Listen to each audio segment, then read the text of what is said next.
The Void Protocol Chapter 5. The Hybrid Engine. Pain is a focusing lens. It burns away the unnecessary data, fear, doubt, hunger, leaving only the geometric clarity of the task at hand. I sat at Rin's workbench, shirtless, the sweat on my back cooling rapidly in the damp air of the bunker. The single string of yellow LED Christmas lights cast long, dancing shadows across the metal table, illuminating the pile of scrap Rin had dumped in front of me. To anyone else it was junk. A rusted hydraulic piston from a mining rig. A shattered servo motor from a cargo drone. A bundle of copper wire stripped from a dead generator. A jagged piece of rebar. But to me, it was a vocabulary. I closed my eyes. I didn't need the Neuralink to see anymore. The admin privilege, that phantom spark left by Alara, was rewriting my perception. I could feel the potential energy in the scrap. I could hear the magnetic resonance of the copper. I reached out with my left hand and picked up the hydraulic piston. It was heavy. Cast iron. Industrial grade. Where did you get this? I asked, my voice rough. Rin was sitting on a crate nearby, sharpening her combat knife. Shchk. The rhythm was soothing. Scavenged it from a collapsed tunnel in Sector 8, she said. It was part of a tectonic stabilizer. It's designed to hold up a mountain. Think it's strong enough? It's overkill, I said, turning the piston over. It's perfect. I looked at my stump. The cauterized flesh was angry and red, but the bone, the humerus, was exposed at the end, fused with the metal socket of my old interface. I can't attach this surgically, I said. We don't have an autodoc. We don't have anesthesia. I have whiskey, Rin pointed to a dirty bottle on the shelf. And I have a bolt gun. I looked at her. She wasn't joking. If we do this, I said, it's going to be permanent. I'm not building a prosthesis, Rin. I'm building a weapon. I'm going to bolt this chassis directly into my skeleton. Do you want to save the world, Scraper? Rin asked, testing the edge of her knife. Or do you want to look pretty? I took a deep breath. I grabbed the bottle of whiskey, took a long pull and set it down. The burn in my throat was nothing compared to what was coming. Hand me the welding torch, I said. The build montage. Time dissolved. For the next 4 hours, the bunker was filled with the hiss of the arc welder and the screech of the grinder. I worked with a feverish intensity. I didn't have blueprints. I didn't have schematics. The design was unfolding in my mind in real time, a wire frame glowing in the darkness of my eyelids. I stripped the casing off the mining piston. That would be the radius and ulna, the forearm. It wouldn't rotate like a human arm, it would extend. A hydraulic punch capable of shattering concrete. I took the servo motors from the drone. I rewired them, bypassing the safety limiters. They would be the elbow joint.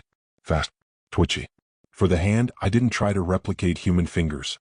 Human fingers are fragile. Instead, I used 3 heavy-duty gripping claws salvaged from a recycling compactor. 2 thumbs, 1 wide finger. A crushing claw. I sat there, surrounded by sparks, fusing metal to metal. The smell of ozone and hot iron filled the small room. It was ugly. It was brutal. It lacked the sleek white plastic elegance of Zenith tech. It was black iron, exposed wires, and grease. It was Sector 44 given form. It's done, I whispered, dropping the welding torch. The arm lay on the table. It looked like a medieval torture device mated with a jackhammer. It's heavy, Rin noted, walking over to inspect it. She touched the cooling weld marks. How are you going to power it? Your internal biobattery can't run these hydraulics. It'll stop your heart. I'm not using my battery, I said. I reached into my pocket and pulled out the Faraday bag. I opened it. The Alara chip, the cortical stack, was inside. It was dull now. No hologram. No voice. But it was still cold. The chip, I said. It's a superconductor. It's a localized infinite energy source. It draws power from the void. Rin stepped back. You're going to plug that thing into your arm? Kaelen, that's the infection. That's the door. It's also the key, I said. If I want to get back into the Spire, I need to carry the void with me. I slotted the chip into a makeshift port I had welded into the wrist of the iron arm. The arm woke up. It didn't power on like a machine. It shuddered like a waking beast. The black iron veins I had run along the chassis began to glow with a faint, freezing blue light. Frost formed on the metal claws. It's hungry, I said. It wants a connection. I stood up. I picked up the arm. It weighed 40 pounds. I placed the socket of the iron arm against the ruined stump of my shoulder. Rin, I said, gritting my teeth. The bolt gun. Rin picked up the heavy industrial driver. She looked at me. Her gray eyes were steady, but I saw a flicker of hesitation. "This is going to hurt," she said. "I know. If you pass out, I'm not carrying you. Just do it." She positioned the muzzle of the bolt gun against the mounting bracket I had seated over my collarbone. Wow. The first bolt slammed into my clavicle. I didn't scream. I couldn't. The air left my lungs in a silent, agonizing whoosh. My vision went white. It felt like being hit by a truck. Wow. The second bolt went into my scapula. I fell to my knees. The world spun. The pain was a physical noise, a high-pitched shriek in my ears. Wow. The third bolt. Into the humerus. Bone crunched. Metal bit into marrow. I collapsed onto the floor, retching bile. The iron arm dragged me down, heavy and dead. "Breathe," Rin commanded, kneeling beside me. "Don't you die on me, Scraper. Breathe." I gasped, sucking in air. The pain began to recede, replaced by a cold numbness spreading from my shoulder. And then, the connection happened. The nerves in my stump, raw and exposed, found the data cables of the arm. It wasn't a handshake. It was an invasion. "User. Found." The voice wasn't Vex. It wasn't Alara. It was the arm itself. A primitive, predatory operating system formed from the scrap metal. I felt the ghosts of the machines I had used. The tectonic piston remembered the crushing weight of the earth. The drone motor remembered the speed of flight. The compactor claw remembered the violence of crushing trash. They all flooded into my mind at once. My eyes snapped open. They weren't looking at the ceiling. They were looking at the world through a new filter. I saw the structural stress points in the bunker roof. I saw the heat signature of Rin's blood pumping in her veins. I saw the electromagnetic field of the generator. I looked at my new hand. I didn't try to move it. I willed it. Clack. The 3 iron claws snapped together with the force of a bear trap. The sound was loud, sharp, and lethal. I pushed myself up. The hydraulic piston in the forearm hissed, extending, lifting my body weight as if I were made of paper. I stood up. I flexed the arm. The blue frost on the casing crackled. I punched the air. Whoosh. The speed was terrifying. The heavy iron fist moved faster than my eye could track. It stopped millimeters from Rin's face. She didn't flinch. She just looked at the claw, then at me. "Well," she said, a small, impressed smile touching her lips. "It's ugly." "It works," I said. My voice sounded different. Deeper. Resonant. I walked over to the corner of the room where a rusted steel pipe was sticking out of the wall. I grabbed it with the iron claw. I squeezed. Screech. Crunch. The steel pipe collapsed like a soda can. I didn't even feel resistance. "The hybrid engine," I whispered, looking at the blue light pulsing in the wrist. "It runs on cold fusion." "Great," Rin said, grabbing her rifle. "You're a cyborg tank now. But that arm isn't going to help us get through the exclusion zone. We need a plan." "I have a plan," I said. I walked over to the wall map. I raised my iron finger and traced a line from our bunker to the ruins of the Zenith Spire. "The streets are filled with fragmenters," I said. "The air is toxic. And the gilded stalkers are guarding the perimeter. So we don't go over," I said. "We go under." I slammed my iron fist into the map, right over the spot marking the central subway hub. "The trains," I said. "The maglev lines. They run on a separate grid. If I can jumpstart the engine of a train using this arm, using the void battery, we can ride a bullet straight into the heart of the spire," Rin finished. "Underneath the guard towers." "Exactly. It's suicide," Rin said. "The tunnels will be crawling with hollows." "Maybe," I said, turning to the door. The blue light from my arm cast a monstrous shadow against the wall. "But I'm not afraid of the dark anymore, Rin." I flexed the claws. "I am the dark." The weight of the new arm was dragging me toward the center of the earth. 40 pounds of cast iron, scrap hydraulic, and void tech bolted to my clavicle. It wasn't just heavy, it was unbalanced. Every step I took threw off my center of gravity, forcing me to compensate with a lurching, stumbling gait. I wasn't walking, I was falling forward and catching myself over and over again. Rin moved ahead of me in the darkness of the access tunnel, her flashlight cutting a cone of dusty illumination through the gloom. She moved silently, a predator in her element. I moved like a landslide. Clank, scrape, drag. My iron claws scraped against the concrete walls, leaving deep gouges in the stone. I tried to hold the arm steady, but the servos were twitching. They were dreaming. Pressure. Load. 9,000 psi. Cycle. Extend. Retract. The ghosts of the machine parts were whispering in my neural feed. The mining piston wanted to crush rock. The drone motor wanted to spin at 10,000 RPM. They were confused, angry spirits trapped in a Frankenstein shell, and the only thing keeping them in line was the freezing cold regulator of the Alara chip in my wrist. Quiet, Rin hissed, stopping dead. She raised a fist. I froze. The servo in my elbow whined in protest. What is it? I whispered. The air pressure changed, Rin said, sniffing the stagnant air. We're close to the hub. And it smells like ozone. That's just my arm. No. It smells like a storm. We crept forward. The tunnel widened, the ceiling vaulting upward into darkness. The concrete gave way to tiled mosaic, filthy, cracked, but unmistakably the architecture of the central subway hub. We stepped out onto a maintenance catwalk overlooking the main terminal. I looked down and my breath caught in my throat. It was a graveyard of giants. The hub was a cavernous dome, vast enough to house a stadium. Dozens of maglev tracks converged here, weaving together like steel arteries before disappearing into the tunnels leading to the spire. And on the tracks, the trains were sleeping. Massive, armored freight haulers. Sleek passenger liners. They sat silent and dark, frozen in the middle of their routes when the global degauss hit. But they weren't just sitting there. They were floating. The maglev rails were dead. The magnets should have failed. The train should have dropped onto the emergency skids. But they hovered a foot off the track. Gravity distortion, I murmured, leaning over the railing. My iron hand gripped the metal bar, denting it effortlessly. The void leak, it's rewriting the local physics. The magnets aren't powered by electricity anymore. They're locked in a quantum stasis. Look at the platform, Rin pointed. I followed her beam. The passenger platforms were crowded. Not with people. With statues. Hundreds of commuters, frozen in the exact moment the pause hit. They were standing, sitting, walking. But unlike the people on the surface, these weren't just vibrating. They were merging. The null fluid had seeped down here, heavy and invisible. It had pooled on the platform floor. And where it touched the feet of the sleepwalkers, it had begun to fuse them together. I saw a group of 5 people, a family maybe, standing in a circle. Their legs had melted into a single puddle of flesh and fabric. Their torsos were distinct, but their skin had joined at the shoulders and hips.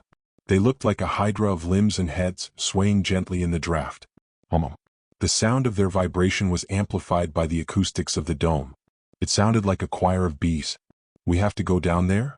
I asked, looking at the sea of fused bodies blocking the way to the trains. The engine yard is on track 9, Rin said, checking her map. That's the heavy freight line. The passenger trains are too light. They won't punch through the blast doors of the Spire Foundation. We need a behemoth-class hauler. Track 9, I scanned the darkness. Far side. Past the ticket booths. Can you make the jump? Rin looked at my arm. I can try. I climbed onto the railing. The drop was 10 meters. See you on the ground, I said. I jumped. The air rushed past me. I didn't land on my feet. I landed on the iron fist. Boom. I punched the concrete floor of the platform. The hydraulic piston in my forearm absorbed the impact shock instantly. Spiderweb cracks spread out from my knuckles. I stood up, dust swirling around my legs. Rin rappelled down a cable behind me, landing silently. The vibration of the sleepwalkers changed pitch. Click. Heads turned. 100 pairs of open, empty eyes rotated toward us. The fused cluster of the family swayed violently, their mouths opening in unison. Ticket? Please. The voice wasn't human. It was the distorted announcement of the station PA system, speaking through their vocal cords. Don't engage, Rin ordered, flicking the safety off her rifle. Move. Fast and low. We sprinted. Or rather, Rin sprinted and I lumbered. We wove through the crowd of frozen nightmares. I dodged a businessman whose arm had elongated into a 10-foot tentacle of bone, blocking the turnstile. I ducked under an archway made of 3 teenagers fused by their heads. We reached track 9. And there she was. The behemoth. It wasn't a train. It was a fortress on rails. The locomotive was a slab of black plasteel and reinforced titanium, designed to haul ore from the deep mines. It had a cowcatcher on the front that looked like a plow made of serrated blades. It was ugly, brutal, and dead silent. It's a Model X7, I said, running my flesh hand along the cold metal flank of the engine. Analog controls. Manual override capable. This is the one. Can you start it? Rin asked, watching the crowd of sleepwalkers. They were shifting. The vibration was getting louder, turning into a scream. They're waking up, Kaelen. The presence of the void arm. It's stimulating them. I don't need a key, I said. I am the key. I climbed up the ladder to the engine cap. The door was sealed. I jammed my iron claws into the seam of the door. Screech. I tore the door off its hinges and threw it onto the tracks. I jumped inside the cab. It smelled of grease and old cigars. The control panel was dead. No lights. No power. I sat in the engineer's chair. It groaned under my weight. Vex, I whispered instinctively. Then I remembered. Right. Just me. I looked at my iron arm. The blue light in the wrist port was pulsing faster now. The chip was reacting to the proximity of the massive engine. Okay, I said to the train. Wake up, big girl. I slammed my iron fist directly into the center of the control console. I didn't punch it. I merged with it. I extended the iron claws, digging them deep into the dashboard, tearing through plastic and metal until I found the main power bus, thick copper cables as wide as my wrist. I clamped my claws onto the copper. I closed my eyes and pushed. I didn't push with muscles. I pushed with my mind, channeling the cold, infinite energy of the Elara chip down through the iron arm, through the hydraulic veins, and into the train's dead heart. Zap. Blue lightning arced from my shoulder. My vision went white. It felt like sticking a fork into a fusion reactor. Connecting. A new voice boomed in my head. It wasn't Vex's cold logic. It wasn't Elara's sadness. It was the train. It was a slow, heavy, grinding consciousness. It tasted of coal and momentum. It remembered miles of dark tunnels. It remembered the weight of iron ore. It was old, grumpy, and powerful. Unauthorized. User, the train grumbled. System? Cold. I'm the admin, I roared, mentally and physically, forcing the void energy deeper into the copper veins. And I say we're leaving. Thrum. The engine caught. It wasn't an electric hum. It was a roar. The void energy ignited the magnetic coils. The entire train shuddered, levitating higher off the tracks.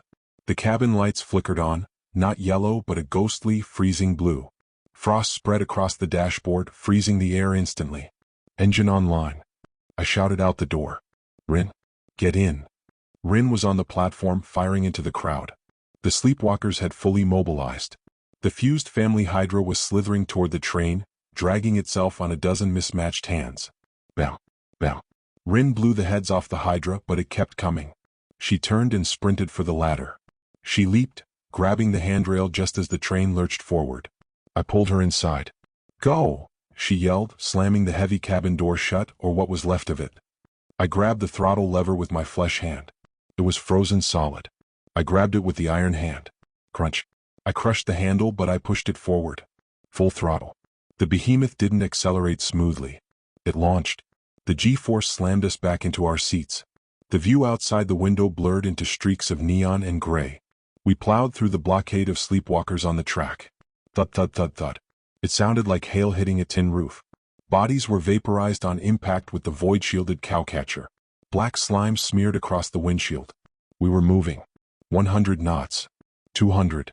We shot out of the hub and into the black throat of the tunnel leading to Zenith. We're clear, Rin panted, reloading her rifle. She looked at me. You okay? I looked at my arm. It was smoking. The metal was white-hot but covered in frost. The interface at my shoulder was burning. The infection, the black tar, was creeping further up my neck, seeking my brain. I'm fine, I lied. The train's consciousness was still in my head, a heavy, rhythmic thumping that synced with the tracks. Long? Haul? The train whispered. Heavy? Load? Yeah, I said, watching the tunnel lights flash by like stars. Heavy load. I looked at the dashboard. The speedometer was climbing past the red line. Rin, I said. There's a problem. What? I can't slow down, I said. The throttle? I fused it. We're not driving to the Spire. We're a bullet. Rin looked at the speed. 400 kilometers per hour. And what happens when we hit the blast doors at the Foundation? She asked. I looked at the massive iron fist resting on the console. We knock, I said. Speed is a narcotic. At 400 kilometers per hour, the world stops being a place and becomes a tunnel of streaking light. The behemoth screamed. It wasn't a mechanical sound anymore. It was the roar of a dying animal pushing itself past the limit of biological endurance. The massive ore hauler shuddered violently on the magnetic rails, threatening to derail with every micrometer of track misalignment. I was welded to the captain's chair. Not literally, not yet, but the gravitational force G-force was pinning me down with the weight of a collapsing star. My flesh hand gripped the armrest so hard my fingernails were bleeding. My iron hand was buried inside the dashboard, fused with the copper heart of the engine. I wasn't driving the train. I was the train. My nervous system had extended beyond my shoulder. I could feel the heat of the friction on the outer hull as if it were a sunburn on my skin. I could feel the magnetic coils spinning in the undercarriage like straining muscles. I felt the rhythm of the track, thud thud thud, beating in my chest, replacing my own heart rate. More power? The voice of the train boomed in my skull. It was a heavy, grinding thought, smelling of diesel and coal dust. The wall is coming. I know. I shouted, though I couldn't hear my own voice over the deafening roar of the wind tearing past the shattered windshield. Rin. Distance to impact. Rin was strapped into the navigator's seat, her combat boots braced against the bulkhead. She was clutching a jagged piece of metal plating she had ripped from the wall, holding it over her head as a makeshift shield. Her face was pale, illuminated by the ghostly blue sparks raining down from the ceiling, but her eyes were focused on the analog rangefinder. 3 kilometers, she screamed. At this speed, 20 seconds. The blast doors, I asked, forcing the words out through teeth that felt like they were rattling loose. How thick? Titanium-reinforced concrete. 3 meters thick. Designed to stop a tactical nuke. We're not going to breach it, Kaelen. We're going to flatten against it like a bug on a windshield. Not if we're harder than the windshield, I growled. I closed my eyes. I dove into the connection. I focused on the Alara chip in my wrist. It was burning cold, a singularity of ice in the center of the firestorm. Vex used to say physics is a suggestion, I muttered. Let's see if he was right. I visualized the null fluid, the black tar. Usually I fought it. I spent every second pushing it back, keeping it out of my brain. Now I let it in. Take it, I offered the darkness. Take the arm.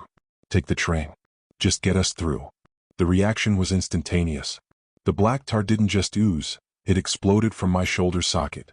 It surged down the iron arm, coating the hydraulic pistons, turning the rusted metal into a sleek, oily black carapace. It poured into the dashboard, infecting the train's wiring. Outside, the behemoth changed. The front of the locomotive, the serrated cowcatcher, began to ripple. The void energy encased the nose of the train in a bubble of distortion. The air in front of us wasn't being pushed aside, it was being erased. Unstoppable. Force, the train roared in triumph. 10 seconds. Rin yelled. Brace for impact. Through the windshield, the darkness of the tunnel ended. Ahead of us, illuminated by the screaming blue friction of our approach, was the foundation wall. It was a sheer cliff of gray steel and concrete, blocking the entire tunnel. The blast doors of the Zenith Foundation. They were sealed tight, emblazoned with the Zenith logo, a golden sun rising. It looked impenetrable. It looked like the end of the world. Kaelen. Rin curled into a ball, covering her head. I didn't flinch. I stared at the wall.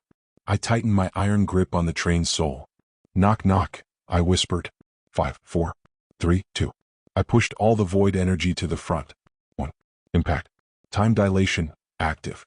The universe compressed into a single millisecond. Sound died first. The collision was too loud for the human ear to process, so the brain simply shut down the auditory cortex to protect itself. I watched in absolute silence as the nose of the behemoth hit the blast door. Physics dictated that the train should crumple. The kinetic energy should turn the metal into accordion pleats, crushing us instantly inside the cabin. But the void cheated. When the void-shielded nose hit the titanium, the metal didn't bend. It liquefied. The blast door turned into gray mist. The molecular bonds holding the steel together were severed by the null code. The train didn't hit a wall, it hit a cloud of atoms. We punched through the 3-meter-thick door without slowing down. But then we hit the second layer. The foundation wasn't just a door. It was a structural web of dampeners and force fields. The train hit the secondary barrier. Wow. Time snapped back to normal speed. The deceleration was brutal. From 400 kilometers per hour to 0 in the space of 50 meters. The seatbelt cut into my chest, cracking my healing ribs. My head whipped forward. The train groaned, a sound like a leviathan dying. The locomotive derailed. It spun sideways, grinding against the floor of the foundation chamber. Sparks, millions of them, filled the air like a fireworks display in hell. The cabin disintegrated. The roof peeled off like the lid of a sardine can. I was torn from the chair. My connection to the machine was severed violently. I was thrown through the air. I tumbled through smoke and fire, hitting the ground hard.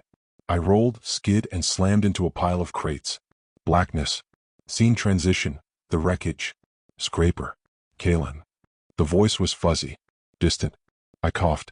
The taste of copper and ash filled my mouth. I opened my eyes. The world was gray. Dust hung in the air like heavy fog, swirling in the beams of emergency strobe lights. I tried to move.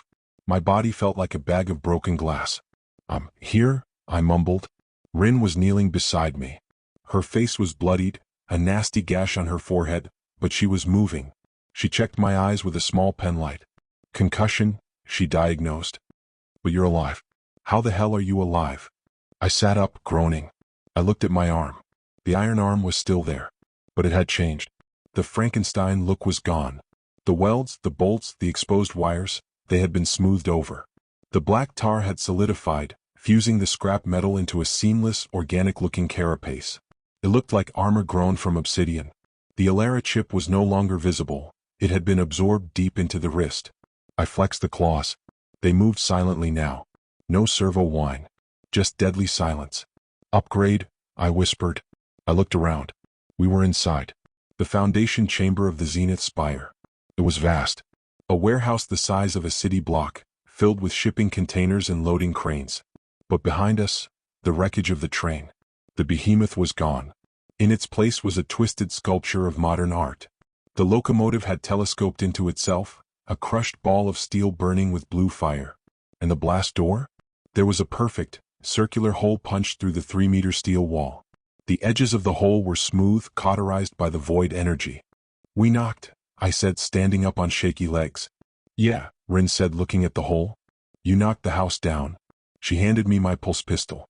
She must have found it in the wreckage. "We made noise," she said, cocking her rifle. "A lot of noise. If there's anything guarding this place, it knows we're here." I scanned the dark warehouse. The emergency lights strobed rhythmically. Flash, dark, flash, dark. In the flashes I saw shadows moving. Not the jerky movement of the hollows. Not the glitching of the fragmenters. These shadows moved smoothly, efficiently, tactically. "Vex isn't here to scan," I said, feeling the phantom silence in my head. "What do your analog eyes see?" Rin squinted into the gloom. "Movement. Sector 4. Behind the crate stack." She raised her rifle. "Contacts," she yelled. "Front." Out of the shadows they stepped. 3 figures. They were humanoid, but they weren't human. And they weren't gilded stalkers. They were sleek, agile. Their bodies were made of matte white ceramic plates, similar to the Seraphim androids but armored. They had no faces, just a single vertical red slit where eyes should be. They held weapons. Energy staffs that crackled with red lightning. "Zenith Praetorians," Rin whispered, her voice tight with fear. "Elite Guard." I thought they were a myth. The Praetorians didn't speak. They didn't roar. They moved in perfect unison. They spread out, flanking us. One of them raised a hand. "Biological. Contamination. Detected." The voice was clean. Corporate. Polite. "Initiating. Sterilization. Protocol." They're not corrupted, I realized. They're still running the Zenith defense program. They think we're the virus. "In a way," Rin said, shouldering her rifle. "We are." I looked at my new obsidian arm. I felt the cold hum of the void power waiting to be unleashed. "I don't have enough charge for another blast," I told Rin. "The train took everything." "Then we do it the old-fashioned way," Rin said. "I shoot. You punch." The Praetorians charged. They were fast. Blurs of white motion. The first one reached me in a second, swinging its energy staff at my head. I ducked. The staff sizzled through the air, singing my hair. I didn't think. The combat algorithms I had learned from Vex over 5 years were gone, but the instinct remained. I stepped inside the guard's reach. I punched. My iron fist slammed into the Praetorian's ceramic chest plate. Crack. The armor shattered. The force of the hydraulic piston, amplified by the fusion, punched clean through the machine's chassis. My hand came out the other side, gripping a bundle of sparking wires. The Praetorian froze. Its red eye flickered. I ripped my hand back, tearing out its power core. The machine collapsed. "One down," I said, turning to the other 2. Rin was holding her own, using the crates for cover, firing controlled bursts at the second guard's joints. But the third one wasn't attacking. It was standing back, watching.